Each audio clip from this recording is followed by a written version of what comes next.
Security is more than a government program. It's a sacred promise. We made it today, a sacred promise. Former President Biden makes his first public appearance since leaving office to condemn Republican efforts to cut Social Security. But his successor, President Trump, says he's not out to keep anyone eligible from getting benefits. Thanks for joining us for Queen City News at 10. I'm Brian Blakely. Local and national Democrats are putting Social Security's future in the spotlight tonight, addressing concerns about potential cuts. Chief Political Correspondent Andy Weber caught up with Congresswoman Alma Adams about her party's warning. Plain and simple, Congresswoman Alma Adams argues that President Trump isn't being truthful with the American people when it comes to Social Security. However, the White House insists those accusations are without merit. That's Congresswoman Alma Adams speaking to constituents and supporters outside a Charlotte Social Security office Tuesday afternoon. She joined Democrats across the country, including former President Joe Biden, arguing Social Security is under attack from the Trump White House. They're shooting first and aiming later.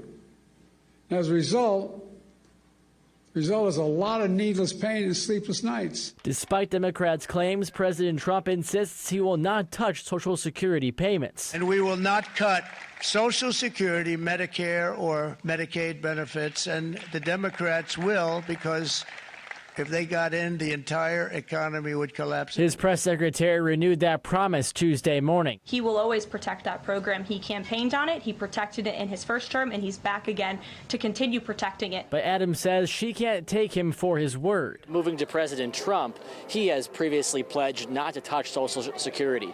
What do you make of that pledge? Well, that's a lie, and he knows it. And of course, he doesn't tell the truth about a lot of things.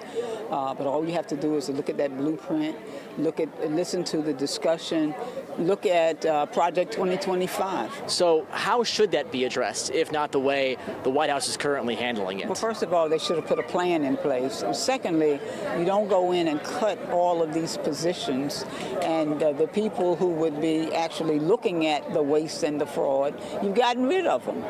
And so we've got to have the staff to do the work and so forth. Cuts to Social Security staffing will move forward as the White House calls it another way to increase efficiency.